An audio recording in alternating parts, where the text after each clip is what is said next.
ప్రస్తుతం చాలా వరకు హోటల్స్, రెస్టారెంట్స్, చిన్న చిన్న ఫుడ్ స్టాల్ క్లోజ్ సిచ్యువేషన్‌లో ఉన్నాయి.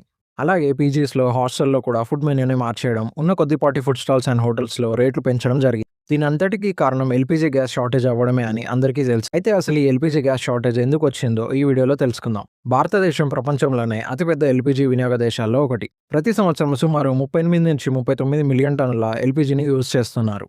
ఇందులో సుమారు 40% దేశీయంగా ఉత్పత్తి అవుతుంది. మిగతా 60-67% విదేశాల నుంచి ఇంపోర్ట్ చేసుకుంటుంది. ఈ ఇంపోర్ట్స్‌లో 85-90% వరకు middle eastern countries like Khattar, UAE, Saudi Arabia and Kuwait నుంచి వస్తాయి. ఈ ఇంపోర్ట్స్‌లో ఎక్కువ భాగం స్ట్రెయిట్ ఆఫ్ హార్మజ్ అనే కీలక సముద్ర మార్గం ద్వారా భారత్‌కు చేరుతుంది. కానీ ప్రస్తుతం ఇరాన్, ఇజ్రాయెల్ మరియు అమెరికా మధ్య ఉన్న ఉద్రిక్తతలు మరియు యుద్ధ పరిస్థితుల కారణంగా ఈ మార్గంలో నౌకాయానం ప్రమాదకరంగా మారింది. ఫలితంగా ట్యాంకర్ భద్రతా సమస్యలు, ఇన్సూరెన్స్ ఖర్చులు పెరగడం మరియు సరఫరా ఆలస్యం జరుగుతున్నాయి.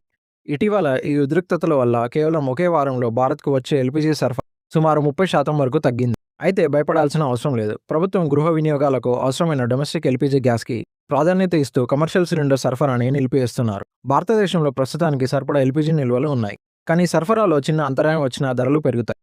దీనివల్ల గృహ ఎల్‌పీజీ సిలిండర్ ధర సుమారు ₹60 పెరిగింది. కమర్షియల్ సిలిండర్ ధర 115 వరకు పెరిగింది. ఈ పరిస్థితిని ఎదుర్కొనేందుకు భారత్ ఇప్పుడు అమెరికా, నార్వే, రష్యా మరియు కెనడా వంటి దేశాల నుంచి కూడా ఎల్‌పీజీ దిగుమతులను పెంచే ప్రయత్నం చేస్తుంది. అలాగే దేశీయ ఉత్పత్తిని కూడా పెంచే చర్యలు తీసుకుంటుంది. ఈ ఇన్ఫో వర్తి అనిపిస్తే లైక్ చేసి షేర్ చేయండి. ఇలాంటి మరిన్ని వీడియోస్ కోసం ద స్టోరీ అరౌండ్ ఛానల్‌ని ఫాలో